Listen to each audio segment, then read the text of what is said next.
Well, I just want to say shalom, ox and the coaches, brothers and sisters of the Most High. I have the privilege of being around an ox that I have a tremendous amount of respect for. A brother that's been walking in his truth for a nice long time. And I really want to just get his testimony on what the Most High has done from him, where he's brought him from. And I just wanted to ask him just a couple questions on his life and his journey, and maybe it could be helpful and impactful for some of you believers that are out there. So many of you have known him by his documentary series, White It Out. 1, 2, and the very powerful 3 that's on the way is coming, and many more things that he's putting out there. WatchmanReports.com and other sites that he may have. But Watchman, Yahu, Yisrael is here, and I just wanted him to be able to share his testimony on where the Most High brought him from.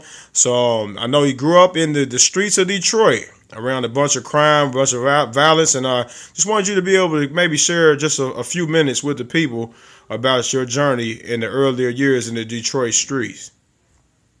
Okay, well, it's kind of amazing, thinking back, it almost seems like another life, you know.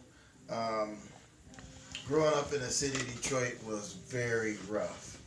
You're always getting into street fights, and this was before the drugs came in, and then once the YBI, Young Boys Incorporated, and guys were selling drugs and everything, it kind of got a little crazy. But at that time, I was starting my journey with the Most High and seeking Him, and at the time I was a deacon at a Baptist church, but I wanted to reach Yah's people.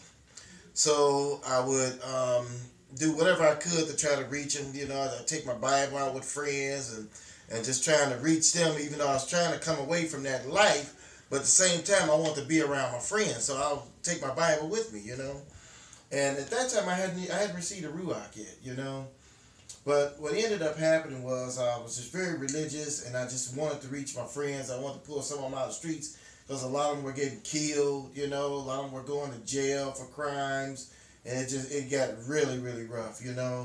And I remember one day I had a couple of instances happen where I was at backyard parties and whatever, and there gunshots broke out, and fights broke out, and I just got to the point where I really got tired of hanging around my friends, and so I got to the point where I was like feeling a sense of I didn't want to go out there, I didn't want to be a part of the world out there, even though I was a deacon at a Baptist church.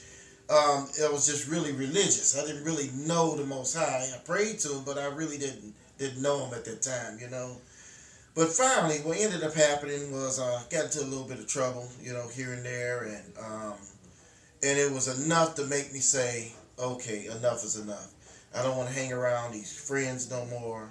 I would be in the house, and someone would come by and say, come on, man, come on out and hang out. And I said, no, I don't want to come out, man. He said, man, would you understand how to be a hermit? I was like, yeah, pretty much, And they were like, well, you ain't having fun. Let's go to the show. And I'm like, yeah, but, last time we went to the show, a friend of ours got stabbed, And it was like, I just didn't want to be a part of that kind of stuff, This guy, he lived 2 doors down from me, actually 3 doors down from me. He was at the show and got stabbed in the stomach because he stepped on a guy's gym shoes. So Wow. it just got to be kind of crazy out there, doing things with your friends and stuff, So after a while, I just started reading my Bible, I was reading my Bible every day, all day long. I didn't have a job, and that's all I would do, just read the Bible, And then I had a chance, I started just really seeking the Most High, just through basic gospel music and just the scriptures. And I came around to this one particular church, and this was a Pentecostal apostolic church, that I ended up going to. And I thought that the pastor, and at that time too, I used to drink a lot, and I thought this pastor was it was really strange because one day, this was probably when I would say I was about 21 years old.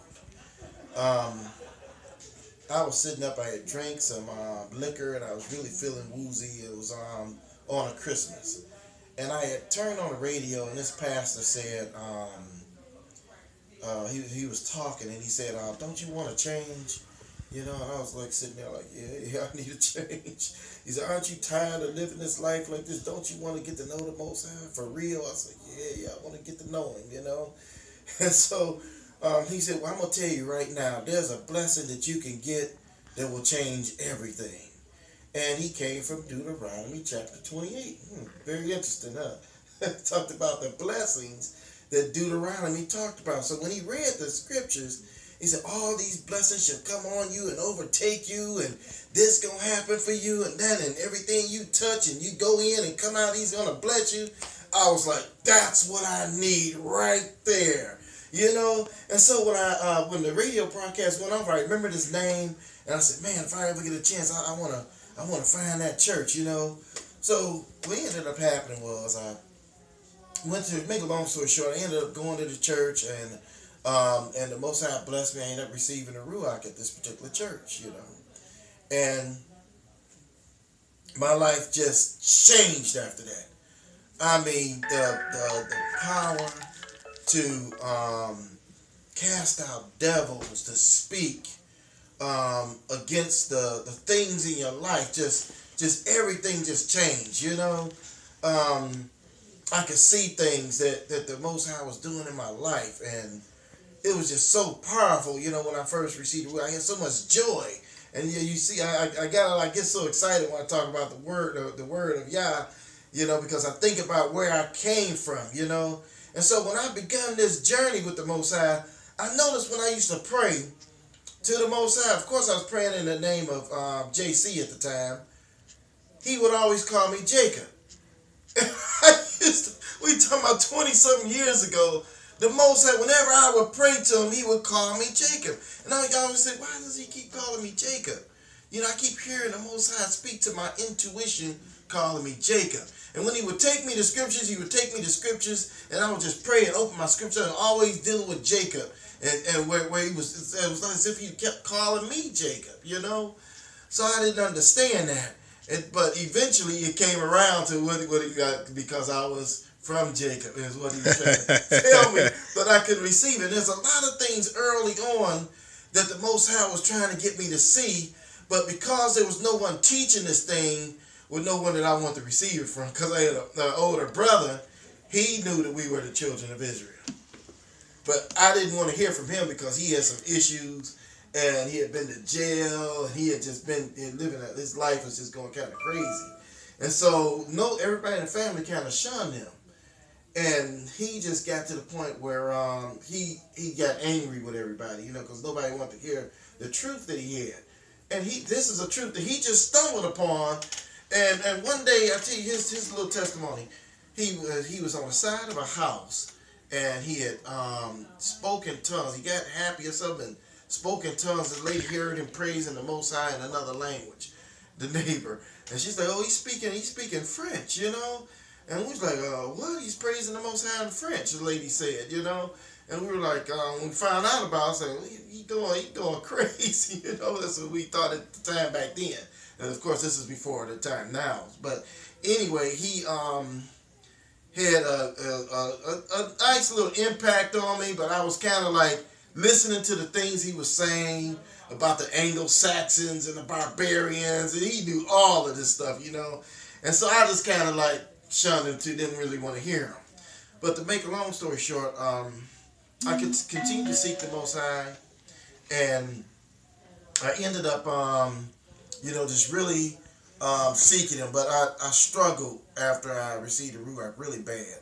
You know, attacks from people, not able to get a job. Just the struggle was incredible. And I used to pray to the Most High, and I couldn't understand why other people who wasn't keeping His will were getting jobs. But here I was living according to His word, and I wasn't getting a job. Couldn't get a job, you know, a decent job.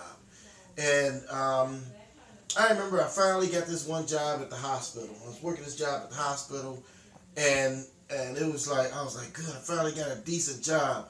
but it still wasn't like everyone else. It seemed like they were making a lot more money than me, and they couldn't understand why the Most High never did that. Well, I'm gonna tell you something. That was actually all a part of His plan. He didn't want me to work a really good job, bringing in a lot of money, because He wanted me to become my own boss. And that's why I wanted to pick up right here. Yeah. Because I was able to hear a little bit of your testimony a little while ago, and I was able to hear about a certain dream that the Most High gave you. Yeah. And you was walking towards people, they was walking towards you, but right. they didn't see what you saw. So we're going to lead up to more of the spiritual breakdown of what you call more truth, because a lot of us will say we've been in this truth, but I like the term you say we're coming to more truth, because we're constantly ever learning. But before we go to the testimony on more truth, which you've already stated a little bit, can you tell us about the dream that you had? Okay. Well, that dream was really interesting. I had this dream that I was walking down this street, and on the street is a business district where there were stores and shops on both sides of the street. And as I was walking, everyone that I knew was walking toward me slowly. Brothers, cousins, family, friends were all walking toward me slowly. And I saw all this money in bags, just all in front of the store on the sidewalk. So I was reaching, grabbing all this money, picking it up, putting it in my pockets, in my shirts, and everything. I was like, hey, y'all see all this money? And everybody kept looking at me, and they just kept saying, what money? I don't see no money. What money? I was like, look down, don't you see it? And they was like, what money? And so I just kept picking up all this money, just packing money everywhere I could, And then finally I heard the voice say, it's time for me to wake up. And I was like, no, I don't want to wake up, because I was struggling so bad financially. I did not want to come out of that dream. And so when I came out of the dream, I was staying at home with my mother at the time. I let out a yell that was so loud. My mother came, she said, what's wrong? I was like, oh no, it was just a dream, And so I got on my knees and prayed. Most I said, I'm going to bring that to pass. So I was like, well, wow, he going to bring this to pass. Well, okay, So to make a long story short, how he brought it to pass was we ended up getting into real estate, right? Now, what's amazing is we met with some of our family members and friends, and we told them about this idea we had about going into real estate and making money, not using our own money to purchase homes, and actually taking money out, and it was incredible. The idea was incredible.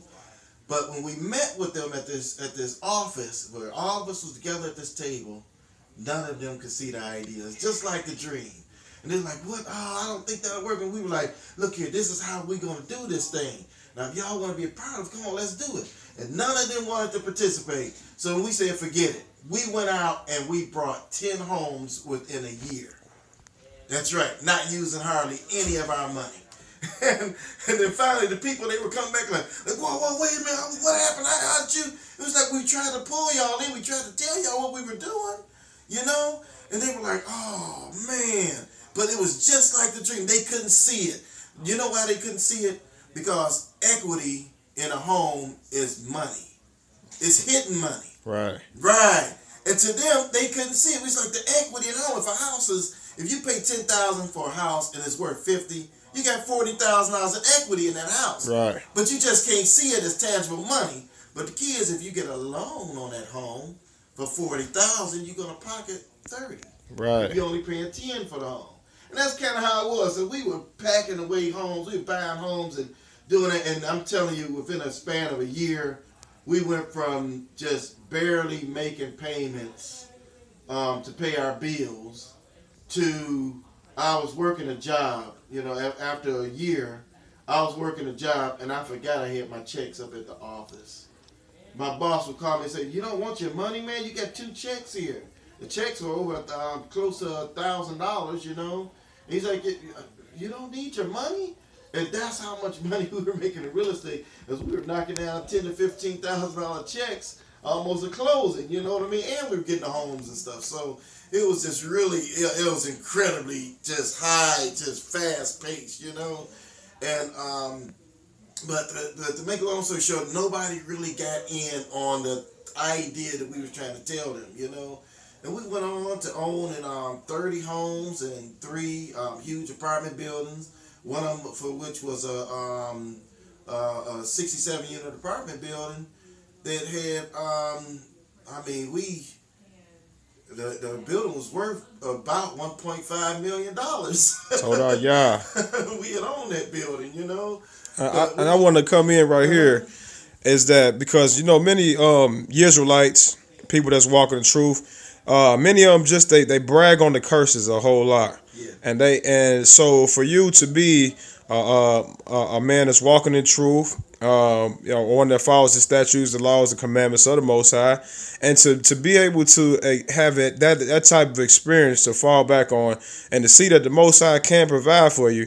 Do you receive that mindset of just we under the curses and that nothing's gonna ever be changed and that we're gonna always just have to struggle every single day?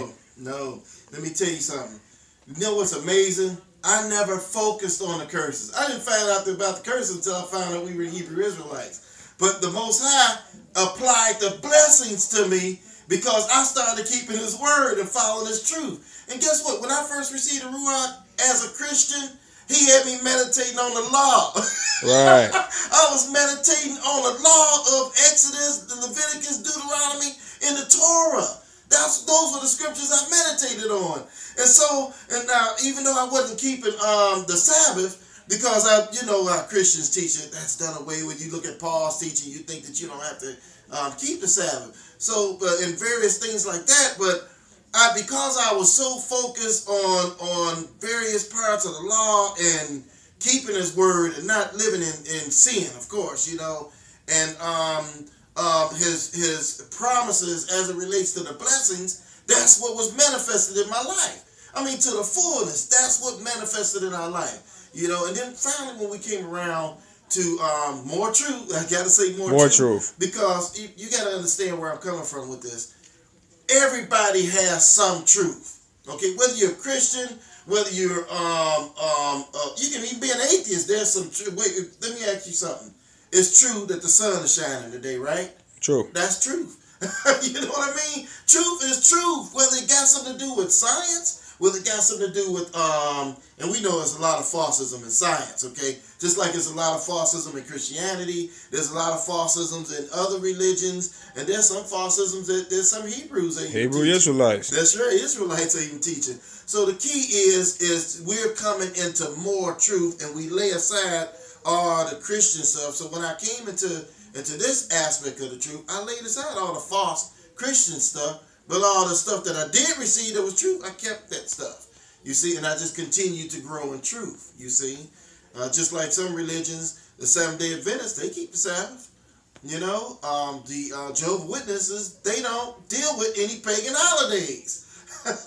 You get what I'm saying? So everybody have a little bit of truth here and there, But the key is we kind of got to be like a person shopping at a grocery store. You know what I mean? You go there and you see what's on the label and you say, okay, well, I can't do this here. But you see something that's good, okay, I'll do this here, And that's kind of how you got to be. So we talked about the beginning journey, talked about a little bit about the prosperity that the Most High was allowing His servants to see and experience, and even to be a faith builder. Hearing these testimonies, hearing that you don't have to struggle, whether you at the time you knew about the Hebrew Israelites or not, you knew that you had to apply His law and His principles, because His principles are going to work. That's right. Regardless of who use them.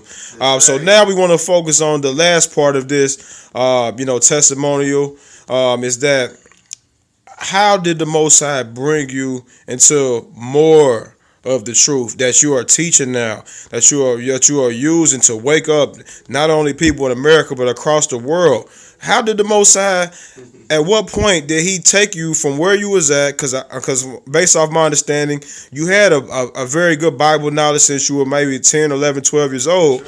But then in your 20s, it escalated even more. And at what point did He take you to just another level beyond your imagination?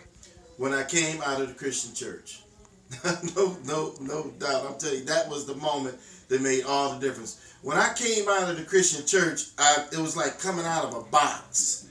And I was able to search the scriptures and see things, and I could see all the errors in the Christian church. It was just jumping out at me. That's why I could no longer go to the Christian church. Because while I was there, I started seeing a pattern of things. And I started saying, wait a minute, something is off here. And I kept feeling a sense of, like, instead of being fed, like they were actually stealing the food from me. I never forget the last day, me and my wife, when we left the church, we both went to the church and we heard this pastor preach.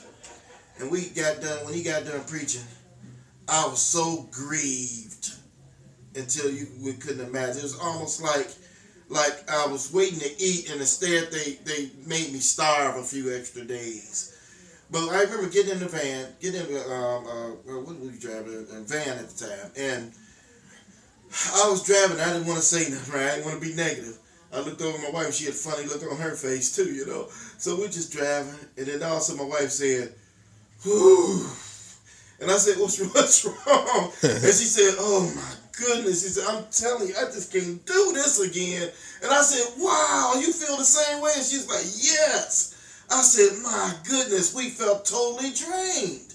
So I said, we just can't do this. So we stopped going to the Christian church at the time, and we just started getting in the Word, just studying the Word, meditating in the Word. And then eventually I said, you know what? I get more food out of studying myself than going to church.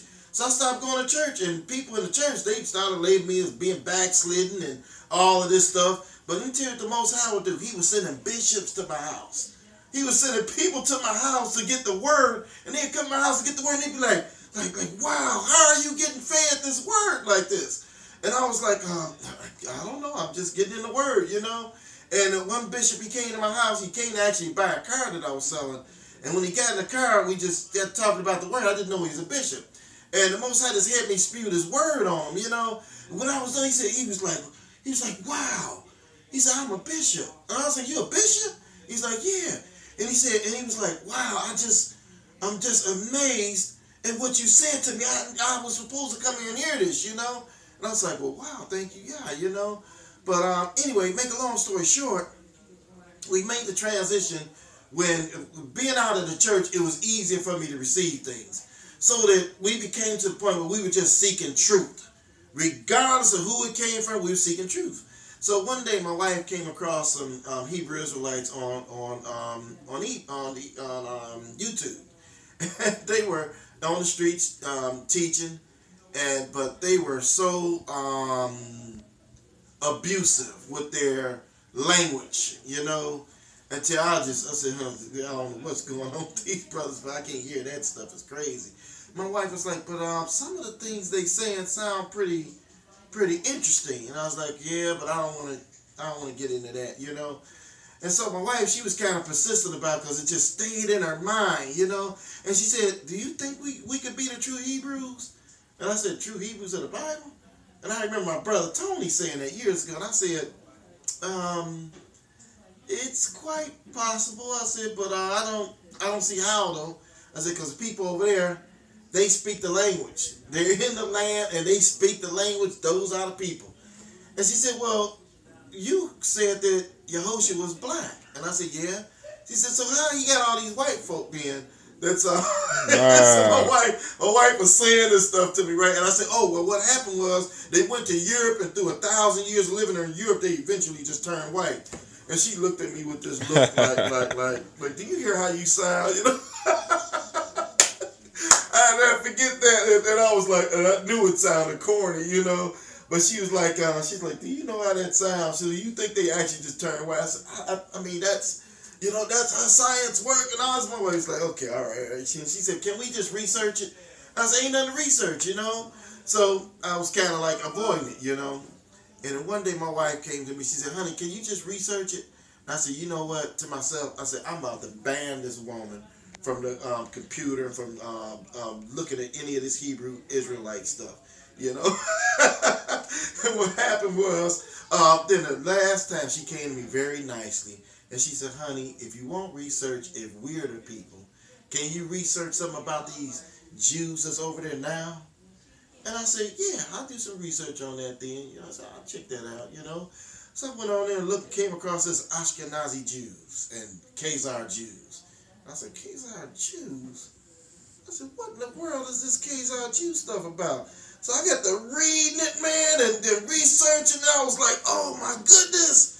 I said, if they're not the people, I was like, oh my goodness.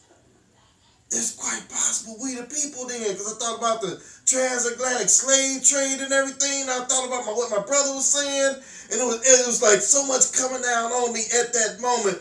I was like, oh my goodness. I said, baby, I said, let's research these Hebrew Israelites. I said, let's listen to what these brothers saying. I said, because it's something going, it got to be something going on here, you know. So we just started digging and researching. I was like, oh. And when I saw the Curses documentary, I said, oh man, it's true, you know. And then when we saw Yahya Bundelay's documentary on Hebrew so-called Negro, we saw that one, and we sat there and I said, man. And I told my wife, I said, wow, you know. But the thing is, what brought us to do White It Out was we wanted it to be clear cut with no questions. So that if anybody had a question, it was automatically answered. So that's when we constructed Write It Out. That's what took us 3 years to do it, because we wanted it to be in such a way to where when people saw it, it was just, when they were done, they knew we were the people. But you had a call on you as we get ready to wrap this one up. Okay. And you had a call on you about White It Out. Yeah. And you delayed on it, if I'm not mistaken. So maybe you could tell the people about delaying on what Yah wants you to do. Yeah. Well, the Most High got me. He got me good. I was delaying on it, and I was in periods where I would be working on it, and then there were periods where I sit back and months would go by before I put my hands on it. My wife was always, honey, when you gonna get back? I tell you, it's good to have a good helpmate. Because she was always telling me, honey, when you gonna get back on it? And I was just dragging my foot about it. Isn't that funny? Dragging my foot about it. And then one day, my foot, I was laying in the bed sleep, and my big toe swelled up real bad, started hurting real bad. I woke up in the middle of the night, I thought someone had grabbed my foot and slammed it with a sledgehammer. That's how bad it was. A pain of 1 to 10, it was a 20, you know. And I got up, I couldn't walk hardly. I said, what's wrong with my toe, you know? So after 3 days, it went away. So I was like, okay, good, you know. So I went back to doing things as normal. And then this time, my ankle swelled up real bad. Couldn't find out I had gout in my ankle, you know. And my wife said that I was a whole month where I couldn't walk. Couldn't put no pressure on it. Couldn't even so much as have a sheet lay on it. That's how much painful it was. And my wife looked at me and she said, the Most High did this to you because you were delaying with White It Out. Man. Just like that. And I looked at it and said, no, he wasn't doing it because of White It Out. Now, I had a business, too, that I was running where I do video editing and commercials for businesses, right? And the Most High shut the business down completely so I wouldn't have to have no interference with getting White It Out done. And she came and she said, I'm telling you, the Most High shut your business down. He done swelled up your foot. You can't walk. And she said, he wants you to get this documentary done. And I said, you think so, huh? I said, well, let me just go and put some time into it. You know how men are. With woman, she owed me a little bit. Let me Right. It was kind of funny, but I thank her for being that way because she could see what the Most High was trying to do, and here I was dragging my foot about it, you know. But anyway, I finally got into it and started working on the documentary and everything. And what happened was, soon as I got the documentary done, my foot pain went away. It lasted a whole month while I was on crutches. As soon as I got it done, the foot pain went away, and then sales started coming in on my Hallelujah. business. And I was like, wow. And my wife looked, she said, I told you.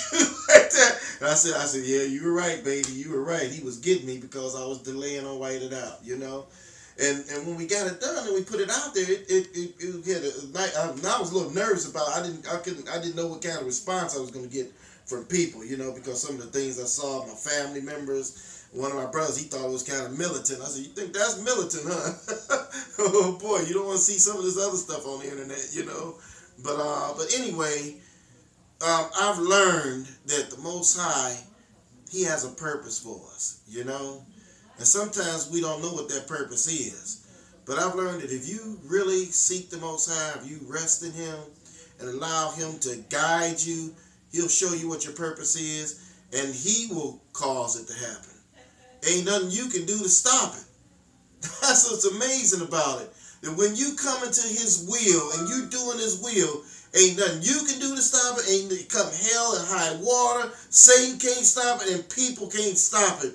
It's gonna roll, and everybody in front of it gonna just get rolled over by it, because that thing is a force in your life. You know, Scripture says all things work together for the good to them that are called according to His purpose.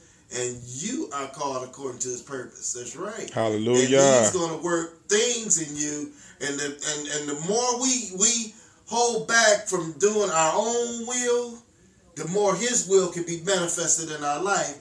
And the greater that will be in your life, the more you hold back from interfering with it. That's the measure He going to meet to you. Hallelujah. And just to wrap it on up, if there's any last words that you can give those people that have taken a look at this testimony, any words of encouragement, any words of exhortation, anything that you can leave with the people as you close this one out. What I will say is be encouraged. You know, just completely be encouraged.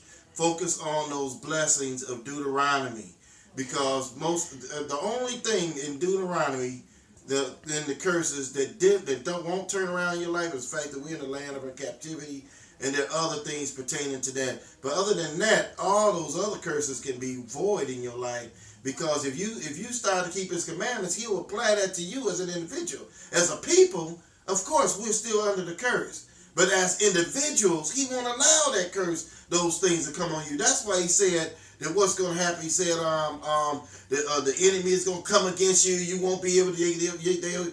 They'll get above you.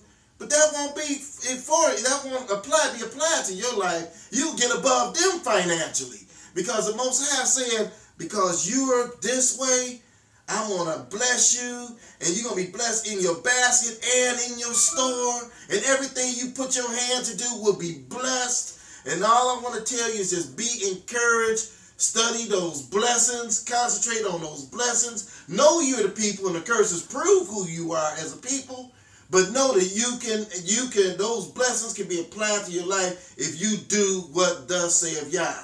You see, He says in His word that abide in me. If ye abide in me and my words abide in you, ask what ye will, and I will do it. Ain't that what it say? You see? Toda Yah. Well, Toda Yah, we appreciate having Watchman Yahu Yisrael here today. And it's been a blessing to be able to fellowship with him. And with that, we say shalom, shalom. Shalom.